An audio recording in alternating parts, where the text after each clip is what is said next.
ప్రభునందు ప్రేమటువంటి దేవుని పిల్లలందరికీ ప్రభుపేట వందనాలు చెల్లిస్తున్నాం. భక్తుల యొక్క గొప్ప పలుకులు అనే మాట మనం ధ్యానం చేస్తున్నాం. ఈ దినము ఒక భక్తుని యొక్క మాట గురించి జ్ఞాపకం చేసుకుందాం. నీటిలో రాయి వలె కాక నీటి ఓరన చెట్టు వలె మనము ఉండాలి. సాధు సుందర్ సింగ్ గారు చెప్పిన మాట. నీటిలో రాయి వలె కాక నీటి ఓరన చెట్టు వలె ఉండాలి అనే మాట సాధు సుందర్ సింగ్ గారు చెప్పారు. అంటే దీని అర్థం ఏంటంటే, సామెతల గ్రంథం 27వ అధ్యాయం 3వ వచనం చదువుకుంటే, రాయి బరువు ఇసుక భారం, మూడిని కోపం ఆ రెండింటికంటే బరువు అని రాయబడుతుంది. ఈరోజు ఎవరైతే మూడులుగా జీవిస్తున్నారో, దేవునికి వ్యతిరేకంగా జీవిస్తున్నారో, వారందరి యొక్క కోపం అనేది బరువు అని రాయబడుతుంది. ఇసుక రాయి బరువే, ఇసుక కూడా భారమే. అయితే రాయి ఆ నీటిలో ఉన్నప్పుడు కూడా అది ఏమాత్రం తడవదు, దాని లోపలికి నీరు వెళ్ళదు. అలాగే ఈరోజు చాలామంది క్రైస్తవ జీవితాల్లో మరి దేవుని వాక్యం వింటారు, పాటలు పాడతారు, ప్రార్థన చేస్తారు. ప్రసంగాలు విన్నప్పుడు కూడా వాళ్ళ హృదయంలో దేవుని వాక్యం నీరు ప్రవహించటం లేదు. అందుకే వారు దేవుని యొక్క ఆశీర్వాదాలు పొందలేకపోతున్నారు. దీని అర్థం ఏంటంటే, నీటి కాలువల చెట్టు ఎలాగైతే ఉంటుందో ఒక మానవ జీవితం అలా ఉండాలంటే కీర్తనకారుడైన దావీదు ఇలా సెలవిస్తున్నాడు. కీర్తన గ్రంథం 1వ కీర్తన 1వ అధ్యాయం 2-3 వచనాలు చదువుకుందాం. యెహోవా ధర్మశాస్త్రమందు ఆనందించు, దివారాత్రులు దాన్ని ధ్యానించేవాడు ధన్యుడు. అతను నీటి కాలువల ఓరన నాటబడినదై ఆకువాడుగా తన కాలమందు ఫలమిచ్చే చెట్టు వలె ఉండును, అది చేయనిదంతా సఫలమగును. ప్రియటువంటి దేవుని పిల్లారా, ఎవరైతే దేవుని యొక్క గ్రంథాన్ని చదువుతారో, దేవుని గ్రంథాన్ని ధ్యానం చేస్తారో, వారి జీవితాలు వారి ధన్యులని బైబిల్ చెప్తుంది. నీటి కాలువల పక్కన చెట్టు ఎలాగైతే పచ్చగా ఉండి అనేక ఫలాలు ఇచ్చి అనేక మందికి ఆశీర్వాదకరంగా ఉంటుందో, తీయని ఫలాలు ఇస్తుందో, అలాగే మన ఆత్మీయ జీవితంలో ఎదగాలి, అభివృద్ధి పొందాలి, ఆశీర్వదించబడాలంటే మరి దేవుని కొరకు ఎలా జీవిస్తున్నాం? బైబిల్ చదువుతున్నాం లేదా? ధ్యానం చేస్తున్నాం లేదా? ధ్యానం చేసిన ప్రతి ఒక్కరి జీవితాల్లో ఎన్నో కార్యాలు ప్రభు జరిగిస్తారు.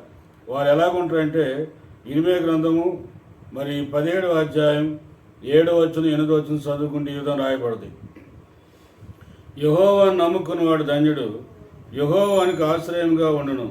వాడు జలముల యొద్ద నాటబడిన చెట్టు వలె ఉండును, అది కాలువల ఓరన దాని వేలు తన్నును, వెట్ట కలుగును, దానికి భయపడదు, దాని ఆకు పచ్చగా ఉండును, వర్షం లేని సంవత్సరమున చింతనందదు, కోపం అనదు అని రాయబడుతుంది. ప్రియటువంటి దేవుని పిల్లారా, మరి చెట్టు ఒక నీటి కాలువల పక్క ఉన్నప్పుడు ఆ చెట్టు ఎంతో ఆశీర్వాదకరంగా ఉంటుంది.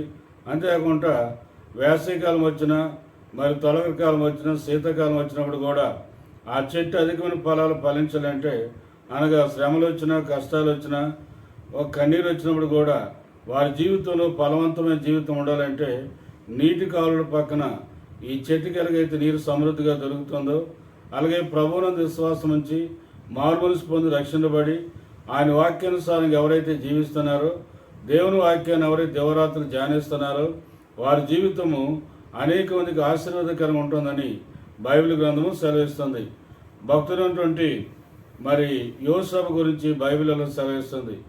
అతడు మరి ఫలించను, అతడు ఓటు మీద ఫలించను, దాని రెమ్మలు గోడ మీదకి ఎక్కి వ్యాపించడం రాయబడుతుంది. అంటే ఐగుప్తు దేశం అంతా కూడా ఆయన ఫలించినట్టుగా మనం చూస్తున్నాం. యోసేపు చేసిన ప్రతి కార్యక్రమాన్ని కూడా సఫలం చేశాడు దేవుడు. ఆదికాండ 29వ అధ్యాయం చదువుకుంటే ఆ మాటలు రాయబడ్డాయి. మరి యోసేపు జీవితంలో ఎన్నో ఆశీర్వాదాలు పొందాడు. ప్రియమైనటువంటి సహోదరి సహోదరులారా, మనం కూడా దేవుని యొక్క ఆశీర్వాదాలు పొందాలంటే, దేవుని పొందాలంటే నీటిలో ఉన్నటువంటి రాయి వలె కాక నీటి ఓరన చెట్టు వలె ఉన్నప్పుడు మన జీవితం అనేక మందికి ఆశీర్వాదకరంగా ఉంటుంది. అనేక ఫలాలు ఫలిస్తాం, దేవుని యొక్క చిత్తాన్ని నెరవేర్చగలుగుతామని చెప్పి ఈరోజు దేవుని వాక్యం సెలవిస్తుంది. అటు ఆశీర్వాదం మీ అందరికీ యేసయ్య కలుగు చేయను గాక. ఆమేన్.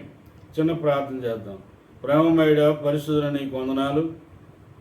నీటిలోని రాయి వలె కాకుండా నీటి ఓరన చెట్టు వలె ప్రతి క్రైస్తవ జీవితం ఉండటానికి నీ కృపను దయచేయమని, ఈ చదవబడిన వాక్య భాగాలు అందరి జీవితాల్లో ఫలించడానికి నీ కృపను దయచేయమని వీడియో చూసిన ప్రతి ఒక్కరి జీవితాల్లో నీ గొప్ప అద్భుతాలు ఆశ్చర్యకాలు జరిగించమని యేసయ్య పరిశుద్ధ నామమున అడిగి వేడుకొనుస్తున్నాం తండ్రి, ఆమేన్.